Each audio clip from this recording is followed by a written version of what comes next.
News അടുത്ത വിഷയത്തിലേക്ക് കടക്കുകയാണ്. കടുത്ത സാമ്പത്തിക ഞെരുക്കത്തിനിടെയാണ് ധനമന്ത്രി ഇന്നലെ 4ാമത്തെ ബജറ്റ് അവതരണം നിയമസഭയിൽ നടത്തിയത്. മുൻപെങ്ങുമില്ലാത്ത ഒരു പ്രത്യേകത ഇന്നലത്തെ ബജറ്റിനുണ്ട്.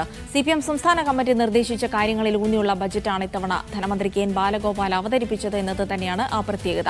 ഒരു കാലത്ത് സ്വാശ്രയ വിദ്യാഭ്യാസ സ്ഥാപനങ്ങൾ അനുവദിക്കുന്നതിനെതിരെ തെരുവിൽ പോരാടിയ CPM സ്വകാര്യ സർവകലാശാലകളും വിദേശ സർവകലാശാല ക്യാമ്പസുകളും തുടങ്ങുമെന്നും പ്രഖ്യാപിച്ചിട്ടുണ്ട്. ഉന്നത വിദ്യാഭ്യാസ രംഗം ഉൾപ്പെടെയുള്ള മേഖലകളിൽ സ്വകാര്യ വിദേശ നിക്ഷേപമാണ് സർക്കാർ ലക്ഷ്യമിടുന്നത്. വ്യവസായ ടൂറിസം മേഖലകളിലും ഊന്നൽ സ്വകാര്യ വിദേശ നിക്ഷേപത്തിനാണ്. വിദേശ സർവകലാശാല ക്യാമ്പസുകളിൽ കേരളത്തിൽ അനുവദിക്കുന്നതടക്കമുള്ള കാര്യങ്ങൾ പ്രഖ്യാപിച്ചതോടെ സമ്പൂർണ്ണ നയംമാറ്റമാണ് നടപ്പിലാക്കുന്നത്. നേരത്തെ സ്വാശ്രയ കോളേജുകളെ പോലും എതിർത്ത ചരിത്രമാണ് CPMനുള്ളത് എന്നുകൂടി ഓർമ്മിപ്പിക്കുമ്പോഴാണ് നയംമാറ്റത്തിന്റെ വ്യാപ്തി വ്യക്തമാകുന്നത്.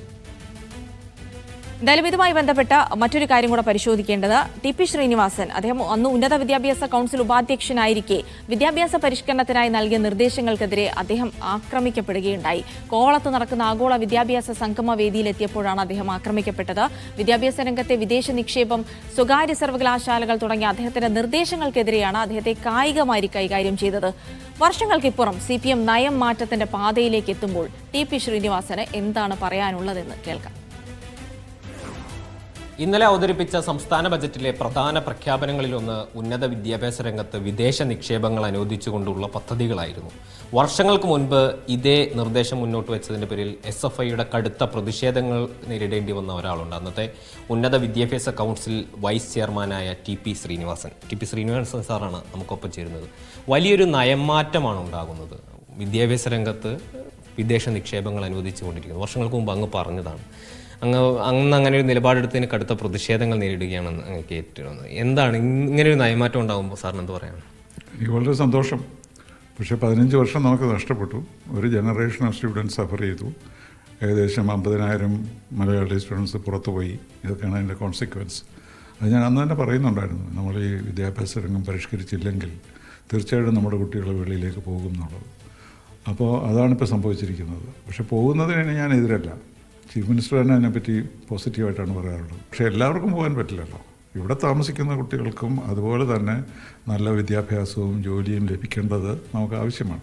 അപ്പോൾ അതിൻ്റെ പ്രധാന കാര്യം നമ്മൾ ഈ ഗവൺമെൻറ് കോളേജസും യൂണിവേഴ്സിറ്റീസും മാത്രം കൊണ്ട് നടക്കാൻ പോകുന്നില്ല. കാരണം അതിനുള്ള ഇൻവെസ്റ്റ്മെൻറ്റ് ഇല്ല ഗവൺമെൻറ്റിൻ്റെ കയ്യിൽ. അന്ന് സാർ ഈ ആശയം പറയുമ്പോൾ ഏറ്റവും പ്രധാനപ്പെട്ട എതിർപ്പായി വന്നത് വെസ്റ്റേൺ അജണ്ടകൾ നമ്മുടെ സിലബസിലേക്ക് കുത്തിക്കയറ്റുന്ന സാഹചര്യം ഉണ്ടാകും. വർഷങ്ങൾക്ക് ഇപ്പുറം എന്തായിരിക്കും അങ്ങനെ ഒരു നയമാറ്റം ഉണ്ടാകുന്നതിൻ്റെ പശ്ചാത്തലം? It was A question of investment. പണം ചിലവാക്കി കഴിഞ്ഞാൽ അവർ നമ്മളൊക്കെ കൺട്രോൾ ചെയ്യും എന്നുള്ളൊരു ഇതാണ്. 8-9 former vice chancellors issued a statement. ഇത് ഭയങ്കര ഡേഞ്ചറസ് ആണ്. This is commoditising of education, commercialising education. ഞാൻ അമേരിക്കയിൽ നിന്ന് വന്നതായതുകൊണ്ട് ഇതെന്തോ ഒരു അമേരിക്കൻ ഏജൻറ്റിൻ്റെ പരിപാടിയാണെന്നോ CIA ആണോ എന്നൊക്കെ അവർ പ്രചരിപ്പിച്ചു. ഞങ്ങളുടെ ബില്ല് വായിക്കുന്നവർക്കറിയാം. അതിനകത്ത് സോഷ്യൽ റിസർവേഷൻ സിസ്റ്റം പാലിക്കണം എനി യൂണിവേഴ്സിറ്റി. അവർക്ക്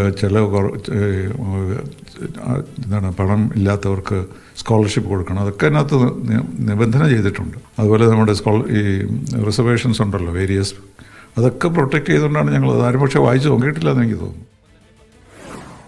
യെസ്, അദ്ദേഹം പറയുന്നത് കേരളത്തിലെ യുവജനതയുടെ 15 വർഷമാണ് നഷ്ടമായതെന്നാണ്. CPMന്റെ സ്വകാര്യവൽക്കരണ നയം മാറ്റത്തിൽ വലിയ പ്രതിഷേധങ്ങൾ ഉയരുന്നുണ്ട്. പ്രത്യേകിച്ച് വിദ്യാഭ്യാസ രംഗത്തെ സ്വകാര്യവൽക്കരണത്തിലും സ്വകാര്യ സർവകലാശാലകൾക്ക് അനുമതി നൽകുന്നതിലും SFI അടക്കമുള്ള ഇടത് സംഘടനകൾ തന്നെ ആശങ്ക രേഖപ്പെടുത്തി മുന്നോട്ട് വന്ന സാഹചര്യത്തിൽ ഇടത് മുന്നണിയുടെ നയം മാറ്റവും അതിനെ എങ്ങനെയാണ് മുന്നണി ന്യായീകരിക്കുകയെന്നുമാണ് ഇനി അറിയേണ്ടത്. സേഫ് സീൻ ലാബ്ദീൻ വിശദീകരിക്കും. ഉന്നത വിദ്യാഭ്യാസ മേഖലയുമായി ബന്ധപ്പെട്ട് ധനമന്ത്രി KN ബാലഗോപാൽ ഇന്നലെ ബജറ്റിൽ നടത്തിയ പരാമർശങ്ങൾ അതാണ് വലിയ വിവാദങ്ങൾക്ക് തുടക്കം കുറിച്ചിരിക്കുന്നത്. 2 കാര്യങ്ങളാണ് പ്രധാനപ്പെട്ട ചർച്ചയിലേക്ക് വരുന്നത്. ഒന്ന് വിദേശ സർവകലാശാലയുമായി ബന്ധപ്പെട്ട വിഷയം, ഒന്ന് സ്വകാര്യ സർവകലാശാലയുമായി ബന്ധപ്പെട്ട വിഷയം.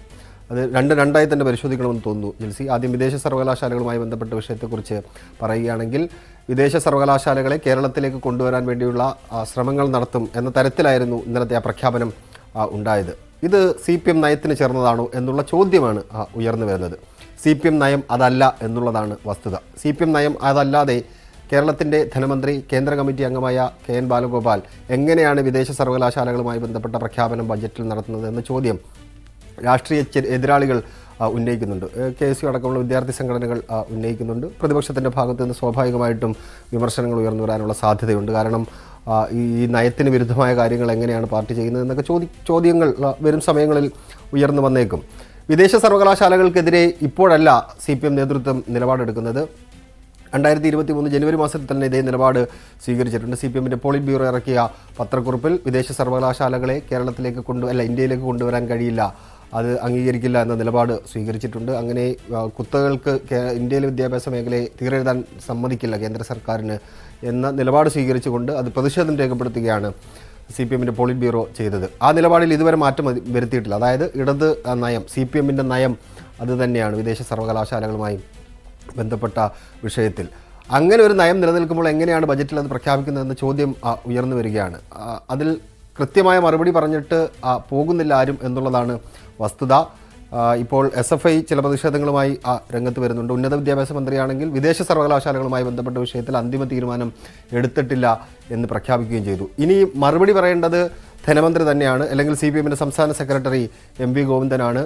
അവരുടെ മറുപടി വിശദമായ മറുപടി എന്തായാലും ഉണ്ടാകും. അത് ബജറ്റിൻ്റെ ചർച്ച 12, 13, 14, 15 തീയതികൾ നിയമസഭയിൽ നടക്കുന്നുണ്ട്. ബജറ്റിൻ്റെ മറുപടി പ്രസംഗം, വോട്ട് ഓൺ അക്കൗണ്ട് പാസ്സാക്കുന്ന സമയത്തുള്ള മറുപടി പ്രസംഗത്തിൽ മന്ത്രി കാര്യങ്ങൾ വിശദീകരിക്കും എന്ന് നമുക്ക് പ്രതീക്ഷിക്കാം. അല്ലെങ്കിൽ വരും ദിവസങ്ങളിൽ ആ വിശദീകരണം ഉണ്ടാകുമെന്ന് കണക്കുകൂട്ടാം. എന്തായാലും CPM നയത്തിന് വിരുദ്ധമായ കാര്യമാണ് ഈ പ്രഖ്യാപനം എന്ന കാര്യത്തിൽ സംശയമില്ല. കാരണം പോളിറ്റ് ബ്യൂറോയുടെ ആ പ്രസ്താവന എപ്പോഴും അതേപടി നിലനിൽക്കുകയാണ്. പിന്നീട് പാർട്ടി ഏതെങ്കിലും തരത്തിൽ വിദേശ സർവകലാശാലകളുമായി ബന്ധപ്പെട്ട വ്യത്യസ്തമായ നിലപാട്, അന്നത്തിൽ നിന്ന് വ്യത്യസ്തമായ നിലപാട് ഇതുവരെ സ്വീകരിച്ചിട്ടുമില്ല. അതുകൊണ്ട് ആ വിഷയം അങ്ങനെ നിലനിൽക്കുകയാണ്.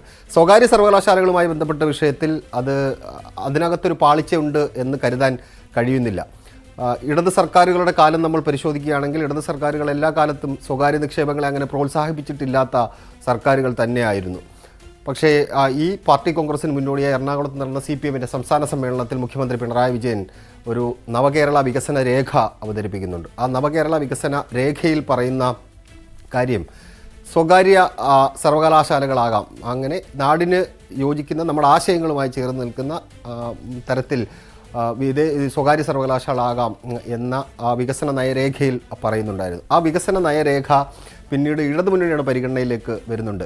ഇടതുമുന്നണിയുടെ എല്ലാ ഘടകകക്ഷികൾക്കും അത് ചർച്ച ചെയ്യാനും അവരുടെ പാർട്ടിയിൽ ചർച്ച ചെയ്യാനും എന്തായാലും സൈഫ് സൂചിപ്പിച്ചതുപോലെ തന്നെ ഇടതുമുന്നണിക്ക് ഇക്കാര്യത്തിൽ ന്യായീകരണങ്ങളുണ്ട്. പക്ഷേ വരും ദിവസങ്ങളിൽ ഈ ന്യായീകരണങ്ങൾ ജനങ്ങൾക്ക് മുമ്പിൽ വെക്കേണ്ടതുണ്ട്, അവരുടെ ഒരു സമ്മതം നേടേണ്ടതുണ്ട് പല കാര്യങ്ങളിലും. പ്രത്യേകിച്ച് SFI പോലുള്ള യുവജന സംഘടനകളെ കൂടി ഇക്കാര്യത്തിൽ കാര്യങ്ങൾ വിശദീകരിച്ച് ബോധ്യപ്പെടുത്താനുള്ള ബാധ്യത ഇടതുമുന്നണിക്കുണ്ടെന്ന് തന്നെയാണ് മനസ്സിലാക്കുന്നത്.